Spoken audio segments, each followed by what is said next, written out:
ये लिवर है, ये राइट साइड है बॉडी की और ये लेफ़्ट साइड है।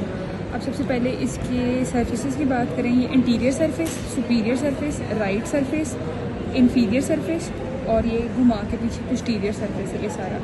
अब सिर्फ इसका एक ही बॉर्डर होता है, वो ये इंफीरियर बॉर्डर है। अब इसके लिगामेंट्स बताते हैं। ये सबसे पहले फेल्सीफॉर्म लिगामेंट है। फेल्सीफॉर्म लिगामेंट ने इसको लोब्स में डिवाइड करें, लोब्स में बाद में बताऊँगी। ये फेल्सीफॉर्म लिगामेंट है, ये जब ऊपर स्प्लिट किया ये कॉर्नरी लिगामेंट बन गया और नीचे एपिसिस पे जाके ना ये इधर मैम ने कहा ये ट्रायंगुलर लिगामेंट बनता है। उसके अलावा अब ये पोस्टीरियर सरफेस पे जो लिगामेंट है ना, ये देखिए यहाँ से फेल्सीफॉर्म आया, ये कोरोनरी बना, कोरोनरी के बाद ये ट्रायंगुलर बन गया। उसके बाद ये जो लिगामेंट है ना, ये वाला, ये लिगामेंटम वेनोजम है, ठीक है, और ये लिगामेंटम टीरीज है, ये कोरोनरी लिगामेंट है, ये ट्रायंगुलर लिगामेंट है, ये लिगामेंटम वेनोजम है, ये लिगामेंटम टीरीज है या लिगामेंट टीरीज। और इसके अलावा ये जो वाइट लाइन है ना, ये लेसरोमेंटल है, ये वाली जो इसके अंदर पोर्टा हेपेटिस, ये और ये जो एरिया है ना, इसको कहते हैं पोर्टा हेपेटिस, क्योंकि इस पॉइंट पे सारे स्ट्रक्चर जो होते हैं वो लिवर के अंदर एंटर हो रहे होते हैं, ठीक है ये। अब उसके बाद हम करेंगे इसकी लोब्स।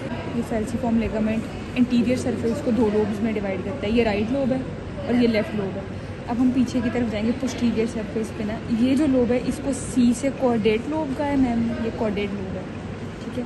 और नीचे की तरफ चलेंगे ना तो ये जो एरिया है ना, ये वाला गाल ब्लैडर के और लिगामेंटम टीरीज के दरमियान में ये क्वाड्रेट लोब है, ये वाली, ठीक है।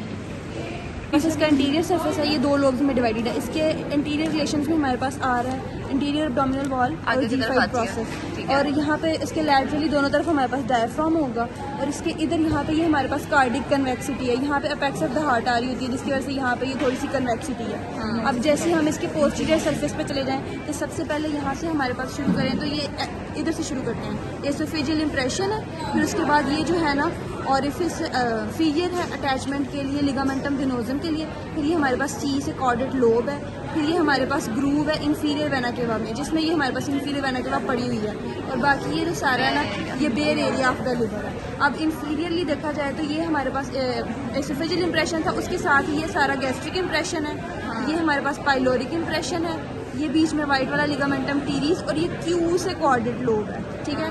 फिर उसके बाद ये फोसा है गाल ब्लैडर की अटैचमेंट के लिए। फिर यहाँ पे अगर थंब रखेंगे तो ये कॉलिक इंप्रेशन है, और ये जो ऊपर वाला ना ये second part of the duodenum है, और ये हमारे पास राइट किडनी का इंप्रेशन है, राइट रीनल इंप्रेशन, और ये राइट सुप्रा रीनल जो उसके ऊपर ग्लैंड होगा उसके लिए इंप्रेशन होगा।